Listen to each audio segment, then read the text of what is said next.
प्रिय विद्यार्थियों, नमस्कार। मैं आपका अध्यापक आनंद कुमार शुक्ल हूँ।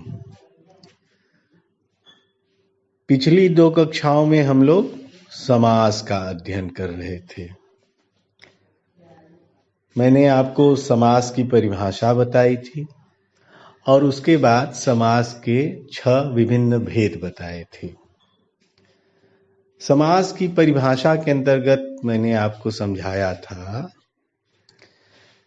कि जब 2 शब्द यानी जो समासिक नियमों से निर्मित 2 शब्द हैं उन्हें आपस में जोड़ा जाता है और उनके बीच की विभक्तियों के चिन्ह यानी परसर्ग का लोप हो जाता है, तब उस प्राप्त शब्द को, उस प्रदत्त शब्द को हम सामासिक शब्द कहते हैं।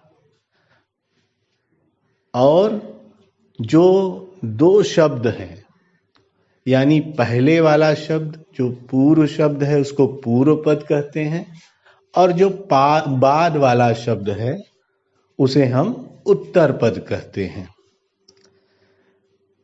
अब हमने आपको समास के 2 भेद समास के 6 भेद बताए थे। अव्ययी भाव, तत्पुरुष, द्विगु, द्वंद्व, बहुव्रीहि और कर्मधारय। इन 6 भेदों में से पिछली 2 कक्षाओं में हमने अव्ययी भाव और तत्पुरुष का अध्ययन किया था। अब इस कक्षा में हम शेष 4 समास प्रकार हैं उनका अध्ययन करेंगे। यानी कौन कौन से सामासिक भेदों का अध्ययन करेंगे?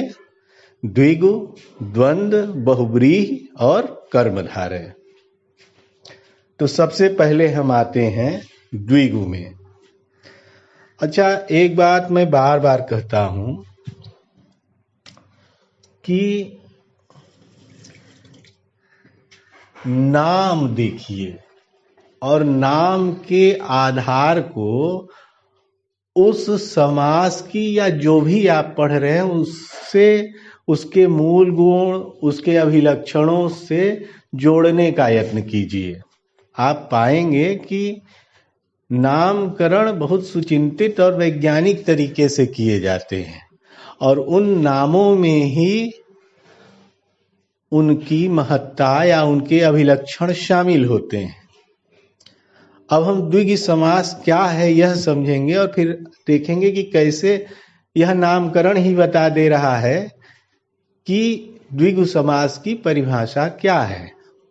द्विगु समास है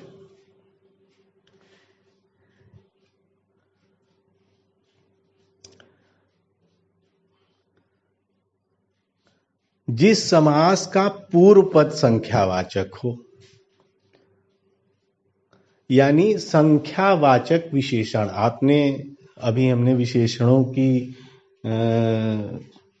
परिभाषा नहीं जानी है, नहीं पढ़ाया गया है आपकी कक्षा में, और विशेषण के जो भेद हैं उनके बारे में नहीं बताया गया है। लेकिन यह आप समझिए कि विशेषणों के कुछ भेदों में एक भेद है संख्यावाचक। तो यदि समास का पूर्व पद संख्यावाचक है तो उसे द्विगु समास कहते हैं। और ये जो द्विगु समास है इसके माध्यम से आपको समूह या समाहार का बोध होता है। आप उदाहरण देखेंगे तो आप समझ जाएंगे कि किस प्रकार से समूह या समाहार का बोध होगा। जैसे मैं कहूं नवग्रह, नवग्रह, हाँ, तो नवग्रह कहते ही आप समझ जाते हैं कि 9 ग्रहों के समूह के बारे में कहा जा रहा है। मैं कहूं त्रिलोक, यानी 3 लोक, तीनों लोकों का समाहार उपस्थित है। मैं कहूं नवरात्र, आप सभी को पता है कि वर्ष में 2 बार हमारे यहाँ नवरात्र का आयोजन होता है, नवरात्र आते हैं। और यह 9 दोनों जो वर्ष के 2 पक्ष हैं, सूर्य के उत्तरायण और दक्षिणायन जाने से बनते हैं ये 2 पक्ष। इन 2 पक्षों में 9 रात्रियों के 2 समूह होते हैं। तो नवरात्र का मतलब हुआ नवरात्रियों का समूह। पहले, आजकल तो कम चलती है या चलती ही नहीं है, अठन्नी, चवन्नी, दुअन्नी है। तो अठन्नी का मतलब 8 आने या 8 आने का समूह, चवन्नी मतलब 4 आने या 4 आने का समूह। इसी तरीके से हम कहें दोपहर, यानी 2 पहरों का समूह, 2 पहर। हाँ, कुल पूरे के पूरे दिन में, यानी एक दिन एक रात में 8 प्रहर होते हैं। हाँ, तो उसमें से 2 पहर, जो मध्याह्न का 2 पहर है, 2 पहरों का समूह है, उसको 2 पहर कहते हैं। कहीं कहीं दोपहरी भी कहते हैं। सूरदास ने लिखा है ना, मैया मोरी मैं नहीं माखन काहे खायो। और आगे पढ़िए तो 4 प्रहर बंसी वन भटक्यो, साँझ पर्यो घर आयो, मैया मोरी मैं नहीं माखन खायो। तो इसमें जो 4 प्रहर यानी पूरा दिन, तो उसमें से जो 2 पहर हैं, 2 पहरों का समूह है, जिसमें सूर्य सबसे तेज तपता है, उसको दोपहरी कहते हैं या 2 पहर कहते हैं। यहां पर भी द्विगु समास है।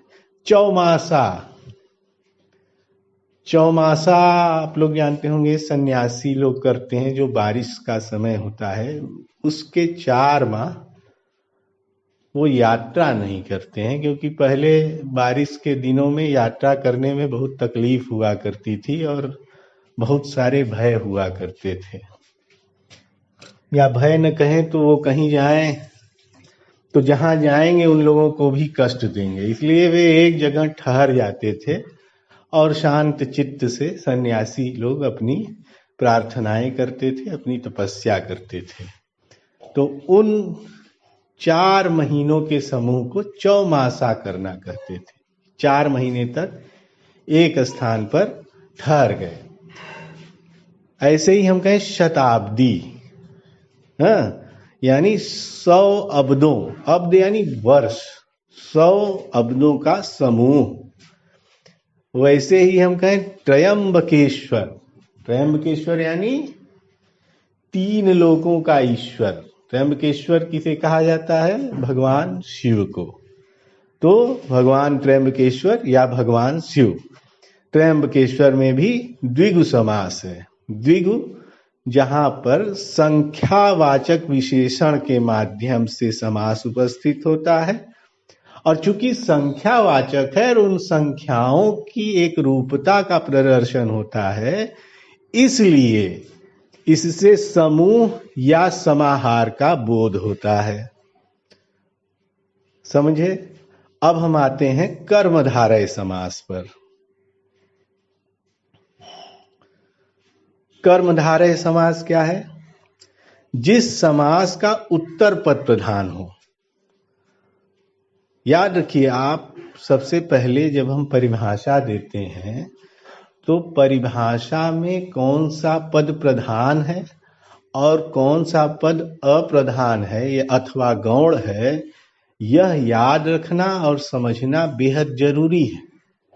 आप जब समास विग्रह करेंगे और समास में व्याप्त दोनों शब्दों को अलग अलग देखेंगे तो आप बहुत आसानी से समझ पाएंगे कि पूर्व पद प्रधान है अथवा उत्तर पद प्रधान है।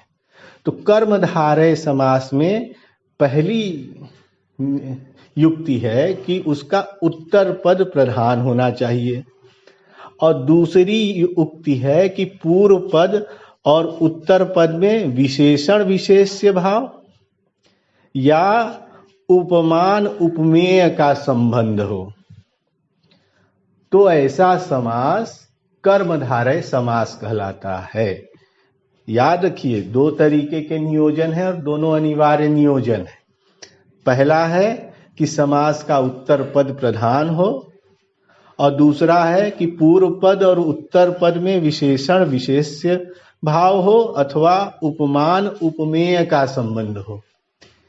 इन 2 शर्तों को जहां जो समास पूरा करता है वह समास कर्मधारय समास कहलाता है। अब आप देखिए कि इसमें अर्थ कैसे होते हैं। जैसे मैं कहूं उदाहरण के लिए चंद्रमुख, चंद्रमा के जैसा मुख। अब आप देखिए विशेषण विशेष से भाव है, हाँ? और उत्तर पद प्रधान है, मुख प्रधान है, मुख के पर अर्थ ठहर रहा है, अर्थ चंद्रमा पर नहीं ठहर रहा है, अर्थ मुख पर ठहर रहा है, मुख प्रधान है। चंद्रमा के समान या चंद्रमा जैसा मुख, चंद्रमुख या चंद्रमुखी, चंद्रमा जैसे मुख वाली। कमल नयन, कमल नयन में कमल के समान नयन। आप राम की शक्ति पूजा पढ़ें तो जब अपनी साधना में लीन राम के एक पुष्प को देवी हर लेती हैं, उठा लेती हैं चुपके से उनकी परीक्षा लेने के लिए, तो राम सोचते हैं कि अब एक पुष्प तो कम पड़ गया, अब पुष्प कहां से लाऊं। तो उसी समय उनकी स्मृति में कौंधता है। आप पंक्तियों को याद करें। माता कहती थी मुझे सदा राजीव नयन, है माता कहती थी मुझे सदा राजीव नयन। अब ये राजीव नयन है या कमल नयन है, कमल जैसे नेत्रों वाला, राजीव जैसे नेत्रों वाला। तो उसी समय जब पुष्प की कमी की पूर्ति के लिए राम अपने एक नेत्रों के दान, अपने एक नेत्र के अर्घ के लिए कृत संकल्पित होते हैं और बाण उठाते हैं और उससे अपनी एक आंख निकालकर देवी को प्रस्तुत करने के लिए उद्धत होते हैं। तब देवी प्रकट होती हैं और यही आशीष देती हैं कि होगी जय पुरुषोत्तम नवीन, कह शक्ति राम के बदन में हुई लीन। तो जो यहाँ पे राजीव नयन शब्द आता है और कमल नयन शब्द आता है, पद आता है, यह भी कर्मधारय समास का ही एक उदाहरण है। अच्छा, कुछ बड़े लोक जीवन के भी उदाहरण है। जैसे हम कहें दही बड़ा है, तो दही बड़ा, दही और बड़े को अलग अलग रखें तो दही बड़ा नहीं बनेगा। आपको बड़े को उठा के दही में डुबाना पड़ेगा और उसके ऊपर नमक मिर्च विर्च कुछ छिड़कना पड़ेगा, मसाला छिड़कना पड़ेगा, तब बनता है दही बड़ा, यानी दही में डूबा हुआ बड़ा। हम कहें पीतांबर, यानी पीला है अंबर जिसका, अंबर यानी वस्त्र, अंबर मतलब बहुत चीजें हैं, बहुत अर्थ हैं अंबर के। तो यहाँ पे पीतांबर का मतलब पीला है अंबर जिसका या पीला है वस्त्र जिसका। ऐसे ही हम कहें सज्जन, सतजन, अच्छे लोग। नील कमल, नीला कमल है। तो नील कमल पे बहुत सारे मध्यकाल में तो ढेर सारी कविताएं लिखी गई हैं अगर आप पढ़ें तो। और संस्कृत साहित्य में भी नील कमल भगवान विष्णु के लिए, भगवान कृष्ण के लिए बहुत उपयोग किया गया है, क्योंकि उनका रंग भी नीले रंग का कई बार कहा जाता है ना, नीलाम मुजक्ष्याम मलको मलांगम। तो नीले रंग का कहते हैं, कई लोग कहते हैं कृष्ण हैं, काले हैं, लेकिन नीले रंग का, नीलवर्णी, इसका भी वर्णन आता है। और यहाँ पे नील कमल का मतलब नीला कमल, लेकिन इस नील कमल का उल्लेख मध्यकालीन साहित्य में और संस्कृत साहित्य में बार बार आता है। तो ये हो गए हमारे द्विगु समास और कर्मधारय समास। अब हम आते हैं द्वंद्व समास। द्वंद्व समास पहचानना बेहद आसान है। पहली पहचान या पहली शर्त तो यही है द्वंद्व समास की कि इसमें कोई पद, अब कोई भी पद, चाहे पूर्व पद हो चाहे उत्तर पद हो, अप्रधान नहीं होता है। समास के दोनों पद प्रधान होते हैं, यानी पूर्व पद और उत्तर पद, दोनों पद प्रधान होते हैं। और जब हम समास का विग्रह करते हैं, दोनों शब्दों को अलग अलग करते हैं, तो जो उनके बीच का शब्द प्राप्त होता है, जो विभक्ति प्राप्त होती है या प्रसर्ग प्राप्त होता है, वह योजक चिन्ह और अथवा या होता है। यानी क्या हुई द्वंद्व समास की परिभाषा? कि जिस समास में दोनों पद प्रधान हो और विग्रह करने पर और अथवा या का योजक चिन्ह प्राप्त हो, उसे द्वंद्व समास कहते हैं। उदाहरण आपके सामने हैं, ढेर सारे उदाहरण हैं। जैसे माता पिता, दोनों पद प्रधान हैं और जब विग्रह करते हैं तो क्या प्राप्त होता है? माता और पिता। भाई बहन, दोनों पद प्रधान है, कोई पद अप्रधान नहीं है, और जब विग्रह करेंगे तो भाई और बहन। राजा रानी, दुख सुख, दिन रात। तो ये जो उदाहरण हैं, ये द्वंद्व समास के उदाहरण हैं। अब जैसे हम कहें गाय या भैंस, इसमें भी द्वंद्व समास है। इसमें आप जब विग्रह करेंगे तो दोनों तरीके से विग्रह कर सकते हैं, गाय और भैंस कर सकते हैं, अथवा गाय या भैंस भी कर सकते हैं। अलग अलग संदर्भों में विग्रह के रूप या उसका प्रतिरूपण अलग अलग होगा। वैसे ही हम कहें धर्माधर्म, यानी अलग करेंगे तो धर्म धन अधर्म। अब देखिए यहाँ पे दीर्घ संधि भी मिल रही है, धर्म धन अधर्म, धर्माधर्म, दीर्घ संधि भी है। लेकिन यहां पर जो समास है वह द्वंद्व समास होगा। वैसे ही बहुब्रीहि समास। अच्छा, अब क्या करते हैं कि इसको समझ गए द्वंद्व समास को, अब हम लोग आगे बढ़ते हैं, बहुब्रीहि समास की ओर आगे बढ़ते हैं।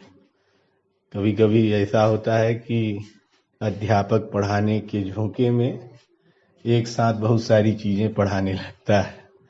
तो बहुब्रीहि समास। बहुब्रीहि समास क्या है? अभी आपने पढ़ा द्वंद्व समास। द्वंद्व समास में दोनों पद प्रधान है। अब बहुब्रीहि में क्या होगा? दोनों पद अप्रधान है। देखिए अंतर देखते चलिए, दोनों पद अप्रधान हैं और समस्त पद के अर्थ के अतिरिक्त कोई सांकेतिक अर्थ प्रधान हो। यानी जो मूल अर्थ है, जो शाब्दिक अर्थ है, उसके इतर, उससे परे एक सांकेतिक अर्थ, कोई और ही अर्थ निकले, तो वहां पर बहुब्रीहि समास होगा। द्वंद्व समास और बहुब्रीहि समास के अंतर पर भी अभी हम चर्चा करते हैं, लेकिन पहले आप बहुब्रीहि समास के उदाहरण देखें तो आप ज्यादा अच्छे तरीके से समझ पाएंगे। जैसे हम कहें दशानन, क्या है अर्थ इसका? दश है आनन, आनन यानी मुख जिसके, दश है आनन जिसके। अब कौन है? पूरी दुनिया जानती है। दशानन किसे कहा जाता है? रावण को। अब हम कहें नीलकंठ, नीला है कंठ जिनका, अर्थात भगवान शिव। नीलाकंठ कैसे है ये भी आपको पता होगा। इसकी एक कथा है कि भगवान शिव ने समुद्र मंथन से जो विष निकला, उस विष को कौन ले जाए? अमृत तो सबको चाहिए, विष कौन ले जाएगा? मतलब लाभ सबको चाहिए, लेकिन हानि कौन ले जाएगा? हानि का स्वामी कौन होगा? उस विष का स्वामी कौन होगा? किसमें इतनी सामर्थ्य है जो विष को धारण कर सके? पूरे संसार में हाहाकार मचा हुआ था। उस विष की ज्वाला से, समुद्र मंथन से जो विष निकला था, भयानक भीषण विष, उस विष की ज्वाला से संपूर्ण संसार हाहाकार कर रहा था। और ऐसे में उस विष को भगवान शिव ने पिया और अपने कंठ में धारण किया। इसीलिए कहा जाता है कि उनका कंठ नीला पड़ गया और उस नीले कंठ के कारण उनका एक अन्य नाम नीलकंठ है। हालांकि ध्यान दीजिए, नीलकंठ एक पक्षी भी होता है, उसका भी कंठ नीला होता है। आप लोग कई बार नदियों के किनारे जाएंगे तो नीलकंठ पक्षी के भी दर्शन करेंगे, और कहा जाता है कि उस पक्षी के दर्शन करना बहुत ही सौभाग्य का प्रतीक। तो पक्षी भी है नीलकंठ, नीला है कंठ जिसका, और भगवान शिव का भी एक नाम है, यानी नीला है कंठ जिनका, यानी भगवान शिव। वैसे ही सुलोचना। अब देखिए, इसमें कई बार क्या होता है कि सुलोचना, कई बार क्या होता है कि एक नाम होता है, नाम का जब हम कहते हैं बहुव्रीहि समास के अंतर्गत पद बनाया गया है, पद निर्मित किया गया है, तो चूंकि दोनों पद अप्रधान है, तो उन पदों के योजन से प्राप्त जो सामासिक पद है, उस सामासिक पद का अर्थ कहीं और जाकर ठहरता है। लेकिन जहां ठहरता है, कई बार केवल वहीं नहीं ठहरता, बल्कि संसार में और भी बहुत सारी जगहों पर ठहरता है। तो ये ध्यान रखिए कि केवल एक जगह ठहर जाए ऐसा नहीं है, बहुत अन्य जगहों पर भी ठहर सकता है। लेकिन नामकरण की महत्ता हमेशा ऐतिहासिक या पौराणिक महान व्यक्तित्वों या जो प्रभुत्वशाली व्यक्तित्व हैं, उनके माध्यम से अर्थ का सृजन होता है। तो हम कहें जैसे सुलोचना, लोचन, सुंदर है लोचन जिसके। अब ये मेघनाद की पत्नी का नाम है। मेघनाद के बारे में बताने की आवश्यकता नहीं है, आप सभी को जानकारी है। और मेघनाद की पत्नी का नाम है सुलोचना, लेकिन बहुत सारी संसार की स्त्रियों का नाम सुलोचना है। अब सबके नेत्र बहुत उतने ही सुंदर हों जैसे मेघनाद की पत्नी के थे, ये ठीक ठीक कहा नहीं जा सकता।